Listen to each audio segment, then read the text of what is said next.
नमस्कार, मैं Dhananjay Kumar the public India में आपका स्वागत है।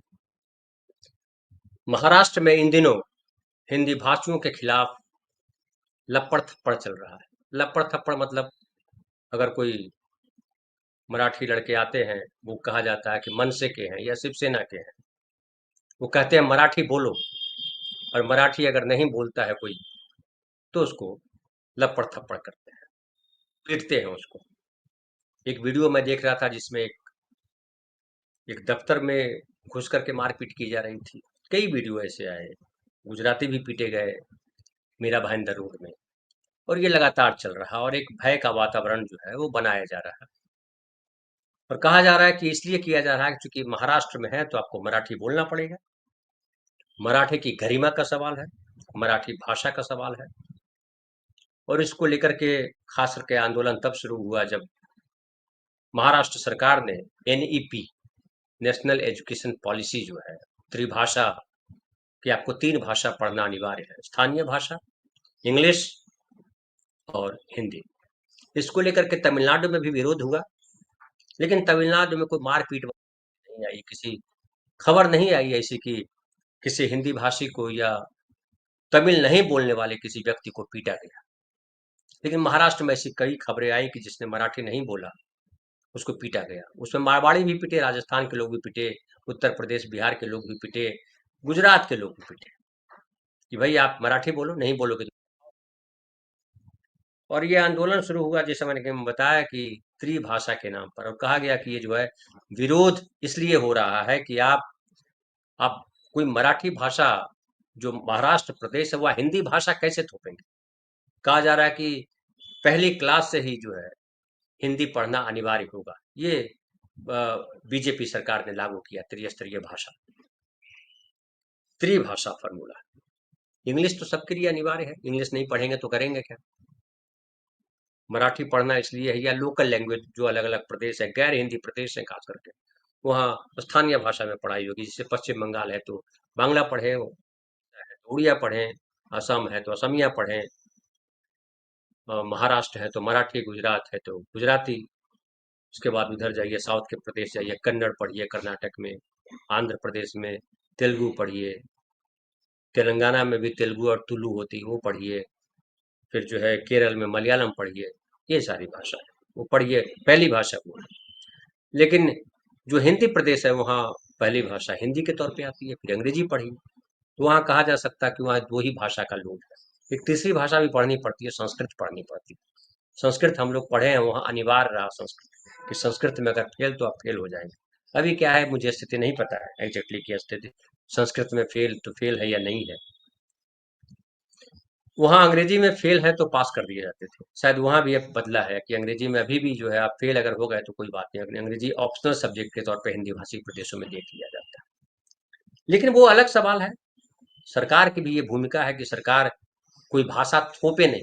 ये थोपने वाली जो आदत है किसी भी सरकार की, वो चाहे बीजेपी सरकार हो या कोई और सरकार हो, वो गलत है। आप किसी पर कोई भाषा कैसे थोप सकते हैं, लोकतांत्रिक देश है। लेकिन सवाल ये भी उठता है कि सरकार अगर भाषा थोपना चाहती है तो कोई दूसरी पार्टी जो स्थानीय पार्टी हो, क्या दूसरे लोगों पर, गैर मराठी लोगों पे आप मराठी थोपेंगे? तो फिर तो वो जो कर रहे हैं वही आप कर रहे हैं। फिर अंतर कहाँ हुआ दोनों में? तो ये जो उद्धव ठाकरे, राज ठाकरे दोनों एक साथ जुड़े इसी बात को लेकर के, मराठी भाषा को लेकर के। आपको पता है कि पिछले चुनावों में उद्धव ठाकरे को अपेक्षित सफलता नहीं मिली। राज ठाकरे तो एकदम हाशिए पर कर दिए गए।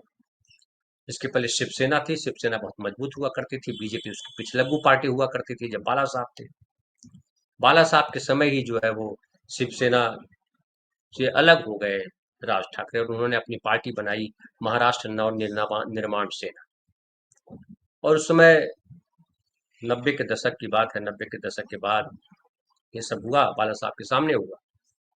और शुरुआत में राज ठाकरे ने भी जो है वो मुस्लिम को भी साथ लिया था और तमाम लोगों को साथ लिया था, लेकिन मराठी भाषा को लेकर के हमेशा उनकी प्रतिबद्धता रही कि मराठी में आपको बात करनी होगी, अगर मराठी नहीं बोलेंगे तो आपके साथ ठीक नहीं होगा। ये लगातार वो कहते रहे, आज भी कह रहे हैं।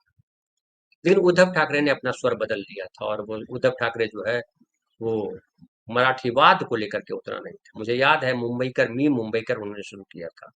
मी मुंबईकर में था कि जो मुंबई में रह रहे लोग हैं, वो चाहे किसी भी प्रदेश के हों, किसी भी भाषा भाषी के हों, कोई फर्क नहीं पड़ता।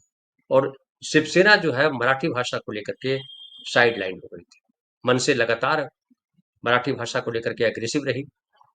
लेकिन अब जो है उद्धव ठाकरे और राज ठाकरे दोनों साथ आए और दोनों ने एक साथ मिल करके सरकार का विरोध किया, सरकार की पॉलिसी का विरोध किया। सरकार की पॉलिसी का विरोध करना कोई बुरा नहीं है, बिल्कुल सही है। मैं भी सहमत हूँ कि सरकार की पॉलिसी ये थोपने वाली जो है कि भाषा आप पढ़िए, पढ़ना होगा, ये गलत है। मुझे क्या पढ़ना है, नहीं पढ़ना है, ये मुझे तय करने दीजिए। आप क्यों जबरदस्ती थोप रहे हैं?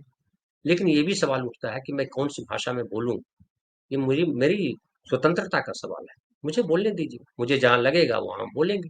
लेकिन अगर आप जबरन कहेंगे कि नहीं मराठी आपको सीखना पड़ेगा, मराठी आपको बोलना पड़ेगा, तो ये भी वैसा ही हो जाएगा जैसा जबरन कोई हिंदी थोप रहा है। मैं पहले आपके सामने रखता हूँ कि क्या कहा राज ठाकरे जी ने और उद्धव ठाकरे ने। दोनों जो है महाराष्ट्र सरकार के खिलाफ एक रैली, एक मार्च निकालने वाले थे, मराठी दिवस मार्च करके, मराठी भाषा मार्च करके। लेकिन चूंकि पहले ही सरकार ने अपने कदम पीछे खींच लिए और उन्होंने कहा कि जो है मराठी भाषा के लिए, कि जो मराठी भाषी है या जो गैर मराठी भाषी है उन सब के लिए कि अब जो है किसी भी भाषा को थोपा नहीं जाएगा, और वो अपना सर्कुलर वापस ले लिया। लेकिन सर्कुलर वापस लेने के बाद जो 5 तारीख को, यानी कल, जो उनकी रैली निकलने वाली थी, मार्च निकलने वाला था, वो मार्च तो बंद हो गया भाषा को लेकर के। लेकिन एक सभा की उन्होंने, विजय रैली उसको नाम दिया, और उन्होंने वर्ली में, मुंबई में एक इलाका है वर्ली, वहां से, जहां से आदित्य ठाकरे भी शायद जीत करके वहीं से आए हैं, वहाँ एक सभा की दोनों भाइयों ने मिलकर के। उनके मंच पर और भी एनसीपी के भी लोग थे, सुप्रिया सुले थी, प्रकाश रेड्डी थे, सीपीआई के, सीपीआईएम के नेता है वो, और भी लोग थे। और वहाँ जो है राज ठाकरे ने अपनी बात रखी, और राज ठाकरे ने कहा कि मुझे नहीं पता कि अचानक हिंदी कहाँ से आ गई, हिंदी क्यों, किसके लिए हिंदी, आप इसे उन छोटे बच्चों पर थोप रहे हैं। आप शिक्षा विदों से पूछना नहीं चाहते। आपके पास ताकत है और आप इसे थोपेंगे। अगर आपके पास ताकत है तो वह विधान भवन में होगी, हमारे पास सड़कों पर ताकत है। ये सरकार से कह रहे हैं कि आपके पास विधान भवन में जो है ताकत है, आप बहुमत में है, तो आप चाहते हैं हिंदी थोप दें हम, लेकिन हमारे पास सड़कों की ताकत है, सड़क पर हम मजबूत हैं, और यहाँ नहीं थोपने देंगे। ये राज ठाकरे ने कहा। सही है कि भाई क्यों जबरन थोपेगा, कोई दिक्कत नहीं। फिर वो कह रहे हैं कि उन्होंने देखा कि जब महाराष्ट्र में आग लगी थी तो क्या हुआ था। ये जब महाराष्ट्र और गुजरात का बंटवारा हो रहा था, बॉम्बे स्टेट जब बटा था, तो बड़ी लड़ाई हुई थी। मोरारजी भाई देसाई जो बाद में प्रधानमंत्री बने भारत के, वो उसमें मुख्यमंत्री हुआ करते थे, और मुंबई को लेकर के बड़ा झगड़ा हुआ था, और 100 से ज्यादा लोग मारे गए थे उस आंदोलन में। फाइनली जो है बॉम्बे आएंगे, आप मुंबई आएंगे तो वहाँ पे जो है हुतात्मा चौक बना हुआ, हुतात्मा मतलब मृत आत्मा के लिए, उनके साथ सब लोगों के नाम भी लिखे हुए हैं। उसमें हिंदी भाषी प्रदेश के भी लोग थे। लेकिन कह रहे हैं कि जो, इसलिए उन्होंने देखा कि जब महाराष्ट्र में आग लगी थी तो क्या हुआ था, वो कांग्रेस का रिजीम था, इसलिए वे पीछे हट गए। हिंदी भाषी राज्य आर्थिक रूप से पिछड़े हैं, गैर हिंदी भाषी राज्य आर्थिक रूप से उन्नत हैं, कौन हिंदी सीखना चाहता है, ये उनका सवाल है। क्या आप 5वीं कक्षा के बाद हिंदी फिल्म उद्योग में जाना चाहते हैं? कोई भी भाषा महान है, हर भाषा को महान बनाने के लिए बहुत इच्छा शक्ति चाहिए। राज ठाकरे बहुत अच्छी बात कर रहे हैं कि हर भाषा महान है और हर भाषा को महान बनाने के लिए इच्छा शक्ति चाहिए। मराठी भाषा बनाने के लिए लड़ रहे हैं, अच्छी बात है। मराठी जो तमाम जो मराठी है जो महाराष्ट्र में लड़ रहे हैं उनको लड़ना चाहिए इस बात को। लेकिन आप भी अगर वही मारपीट करेंगे तो क्या कुछ लोगों को मारने पीटने से मराठी भाषा महान बन जाएगी? ये सवाल तो बनता है कि क्या अगर भीड़ बन करके कुछ लोगों को आप पीटते हैं, चाहे वो कोई बैंक में आया हो, उत्तर प्रदेश, बिहार या किसी हिंदी पट्टी का जो है आया हुआ व्यक्ति है, अगर वो हिंदी बोल रहा है क्योंकि वो 3 साल के लिए डिप्यूटेशन पे आता है, तो वो मराठी सीख करके नहीं आएगा। लेकिन अगर आप चाहते हैं मराठी सीख वही आए जो मराठी जाने, तो ये भारत सरकार से एक बात की जानी चाहिए कि भैया आप गैर हिंदी प्रदेशों में हिंदी भाषियों को न भेजें। ये भी कानून बनना चाहिए, संविधान में ये प्रस्ताव प्रस्ताव जाना चाहिए। खास करके गैर हिंदी प्रदेश के जो लोग हैं, राज ठाकरे से मैं तो निवेदन करूंगा कि आप ये इसकी मुहिम में आगे बढ़िए, कि वो कहें कि गैर हिंदी प्रदेश के लोग जो है वो संविधान में संशोधन करवाएं और कहें कि जो गैर हिंदी है, जो हिंदी भाषी है, वो गैर हिंदी प्रदेशों में न भेजे जाए, न आए। ऐसा भी कर देना चाहिए कि नहीं आओ भाई, क्यों आ रहे हो तुम?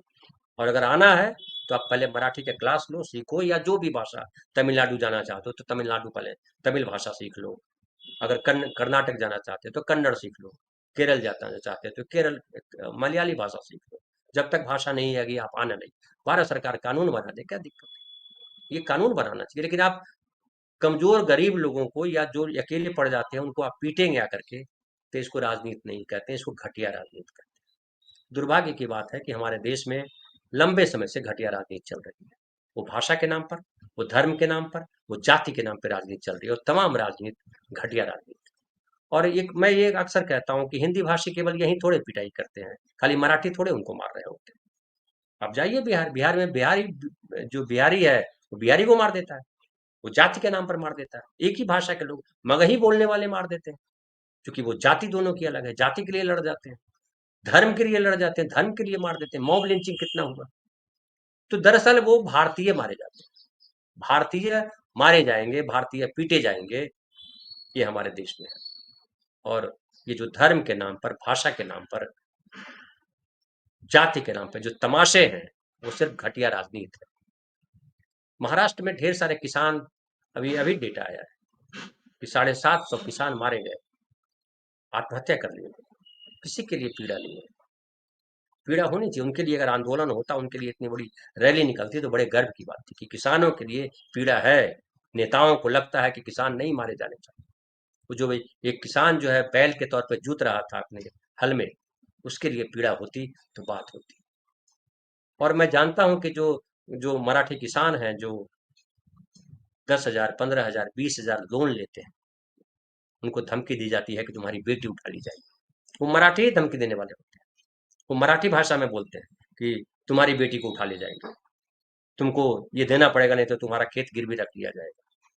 वहां जाकर के महाराष्ट्र के जो जो दूसरे जिले हैं, जो गवई गांव का इलाका है, वहां हिंदी भाषी जाकर के वहां नहीं धमका रहा होता। और जो आत्महत्या कर रहे हैं लोग, वो मराठी लोग। एक और बड़ा हुआ था, ये भी अभी कुछ महीने पहले की बात है, धनंजय मुंडे को मंत्रिमंडल से इस्तीफा देना पड़ा, एक व्यक्ति की हत्या के आरोप में। उनके साथियों ने हत्या की, वो शामिल थे, कि उन्होंने उकसाया, क्या क्या हुआ। वो भी मराठी था, मराठी बोलता था। मराठी भाषा का अगर सम्मान होता तो उसकी रक्षा के लिए उठ के खड़े होते। लेकिन ये भाषा के प्रति सम्मान, ये राजनीति, राजनीति है ताकि आप भावनाओं के आधार पर वोट लें। और ये जो आरएसएस राजनीति कर रही है, जो बीजेपी की लंबी राजनीति है, वो यही राजनीति। और ये राजनीति न तो भाषा के लिए है, ये राजनीति न तो जाति के लिए है। क्या अगर बात करें तो बिहार में जो है, जब 15 साल लालू प्रसाद यादव जी का शासन रहा, तो सारे यादव सुखी हो गए वहां, क्योंकि 11 साल से देश में नरेंद्र मोदी जी की सरकार है, हिंदू सरकार है। तो क्या सारे हिंदू खुश हैं? अगर हिंदू खुश हैं, तो जो मीरा भाईंदर में गुजराती पीटा गया, जो बैंक में कोई हिंदी भाषी पीटा गया, वो भी तो हिंदू था। अभी मैं देख रहा था एक और, नितेश राणे, राणे जी के बेटा है, नारायण राणे जी के बेटा, जो कल तक मराठी का पर्चा लेके घूम रहे थे। अब वो कह रहे थे कि हिंदू को मारेगा तो हमको बर्दाश्त नहीं होगा। ये अवसरवादी राजनीति है। दुर्भाग्य की बात है कि हमारे देश में अवसरवादी राजनीति को हवा देने का काम हम ही करते हैं। मैं एक और सवाल अक्सर लोगों से पूछता हूँ कि हिंदी कहाँ की भाषा है? किस प्रदेश की भाषा हिंदी? बिहार की भाषा हिंदी नहीं है, उत्तर प्रदेश की भाषा भी हिंदी नहीं, मध्य प्रदेश की भाषा भी हिंदी नहीं है, राजस्थान की भाषा भी हिंदी नहीं है, और न ही हिंदी हरियाणा की। जैसे पंजाब की भाषा पंजाबी है, तो हरियाणा का भाषा हरियाणवी है, राजस्थान की भाषा मारवाड़ी है, राजस्थानी है, बिहार की भाषा मगही, मैथिली, भोजपुरी, अंगिका, बज्जिका है, उत्तर प्रदेश की भाषा अवधी, ब्रज है, बुंदेलखंडी है, मध्य प्रदेश की भाषा भी अलग है। इन तमाम देशों की भाषा, जहाँ तमाम प्रदेशों की भाषा अलग है, और इन तमाम प्रदेशों की भाषा ने अपनी कुर्बानी दी तब हिंदी बनी। किसको जरूरत है हिंदी की? हिंदी में तो अब नौकरी भी नहीं मिलती, खत्म कर दिया हिंदी। बीजेपी सरकार को चाहिए, जो हिंदी, हिंदू, हिंदुस्तान की बात करती है बीजेपी, उसको शर्म आनी चाहिए, लेकिन शर्म नहीं आती बीजेपी नेताओं को। वो जो देवेंद्र फडणवीस ने कहा पत्रकार सम्मेलन में कि मैं बहुत स्पष्ट शब्दों में बताना चाहता हूँ, महाराष्ट्र में मराठी भाषा का अभिमान रखना कोई गलत बात नहीं। मैं भी सहमत, हर भाषा को अपनी भाषा पे, अपनी माँ पे अभिमान होना चाहिए। लेकिन आप कहिएगा क्या कि अपनी माँ को छोड़ के आओ? कहा कि जो है, लेकिन भाषा की वजह से अगर कोई गुंडागर्दी करेगा तो इसे हम सहन नहीं करने वाले। क्या करेंगे आप? रूल ऑफ लॉ है आपके देश में, आपके प्रदेश में? आप क्यों भाषा थोप रहे हैं जबरन? हिंदी सिखाओ। क्यों आप सिखाएंगे हिंदी? क्यों सिखाना चाहते हैं? और अगर कोई भाषा के आधार पर मारपीट करेगा तो ये सहन नहीं किया जाए। जिस प्रकार की घटना हुई है उस पर पुलिस ने कार्रवाई भी की, और आगे भी अगर कोई इस भाषा को लेकर विवाद करेगा तो उस पर कार्रवाई होगी। लेकिन राज ठाकरे जी ने क्या कहा? राज ठाकरे ने कहा कि जो बाला साहब नहीं कर पाए, आज 20 साल बाद मैं और उद्धव एक साथ आए हैं। जो बाला साहब नहीं कर पाए वो सीएम देवेंद्र फडणवीस ने कर दिखाया। हम दोनों को साथ आने का काम किया। मराठी भाषा को लेकर के कर रहे हैं कि मतलब ऐसा नहीं कि दोनों भाई को मिलाया है। बोला हिंदी थोपने की बात कही तो हम दोनों भाई एक हो गए। दोनों भाई एक हो गए, बहुत अच्छी बात है। दोनों भाई एक भाई होकर के, दोनों भाई एक होकर के लड़िए, और महाराष्ट्र के स्वाभिमान के लिए लड़िए। वो मराठी किसानों के लिए भी लड़िए। महाराष्ट्र में जो लोग जगह जगह मारे जाते हैं, गरीबी में झूल रहे हैं, उनके लिए लड़िए। और उसके लिए अगर लगता है कि हिंदी पट्टी के सारे लोगों को निकाल दिया जाना चाहिए तो ऐसा कानून बनवाइए, महाराष्ट्र विधानसभा में पास हो ऐसा कानून, दिल्ली में पास हो कि कोई महाराष्ट्र में गैर मराठी नहीं रहेगा। क्या दिक्कत है? जो गरीब प्रदेश है वो अपनी गरीबी के बीच रहेंगे। गरीब लोग भी रहते हैं, महाराष्ट्र बहुत संपन्न स्टेट है, लेकिन ढेर सारे गरीब लोग, गरीब लोग भी ढेर सारे रहते हैं। तो जो किसान सबसे ज्यादा आत्महत्या करते हैं महाराष्ट्र में आत्महत्या करते हैं। क्यों आत्महत्या करते हैं? इस पर किसी की नींद नहीं खुलती, इस पर कोई राजनीति नहीं होती है, क्योंकि इस पर किसानों पर राजनीति हो नहीं सकती। इसलिए नरेंद्र मोदी भी जो है जब सत्ता में आते हैं तो सबसे पहले किसानों के सीने पर बंदूक रखते हैं। जो कांग्रेस पार्टी ने 2012-13 में जो कानून बनाया था, लैंड एक्विजिशन एक्ट, जिसमें किसानों को ढेर सारे अधिकार दिए गए थे, आकर के पहला काम उन्होंने किया कि ऑर्डिनेंस लाया, और उन वो जो, चूंकि वो बाधा बन रही थी पूंजीपतियों को, उनके उद्योगपतियों को जमीन देने में, क्योंकि जहां की जमीन चाहिए, जहां उंगली रखेंगे वहां की जमीन उद्योगपति की हो जाएगी। उस एक्ट ने कहा था कि नहीं, वहां के किसानों के 80% किसानों की सहमति लेना अनिवार्य है, और 5 साल के भीतर अगर वहां जिस मकसद से वो जमीन ली गई अगर नहीं उसका उपयोग होता है तो फिर वापस किसानों के पास लौट आएगी। किसानों से जमीन लेना बड़ा आसान काम नहीं था। तो ऑर्डिनेंस ला दिया कि सरकार चाहे, कलेक्टर साहब चाहे तो ले लेंगे जमीन आपकी, किसी भी दाम में ले लेंगे। और वो हुआ।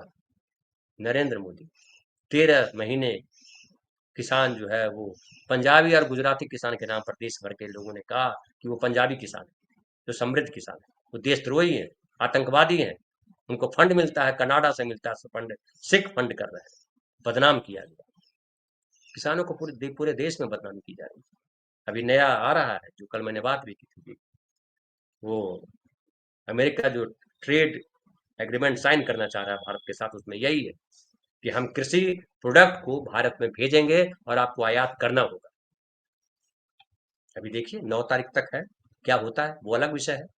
लेकिन ये जो सवाल है कि आप हर हाल में आप गरीबों को, कमजोरों को, बिहार में तो हालांकि एक हत्या हो गई, एक बड़े वो जो मतलब व्यापारी है, उनका अस्पताल है बड़ा सा, और भी बिजनेस है उनके, पटना के गांधी मैदान में, गांधी मैदान पटना का हृदय स्थल है। वहां पे एसपी का घर है, वहां पे आरबीआई है, वहां पे कलेक्टर का घर है, वहां पे दो दो पुलिस थाने हैं। लेकिन बता रहे थे लोग कि 1.5 घंटे के बाद पुलिस पहुंची। 11 बजे रात में गांधी मैदान में के पास अपने घर जा रहे थे, और उनको सटा करके गोली मार दी, और गोली मार करके वो टहलता हुआ चला गया। कोई भय नहीं लगा उसको। क्यों भय नहीं लगा?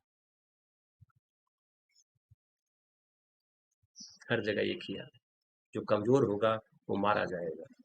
और भाषा के नाम पर, धर्म के नाम पर, जाति के नाम पर सत्ता पाएंगे और अपने बच्चों का भविष्य सुरक्षित करेंगे। हमारे आपके भविष्य की चिंता किसी को नहीं है, ये हमें ध्यान रखना। बहुत बहुत धन्यवाद। फिर मिलते हैं कल किसी नए विषय के साथ।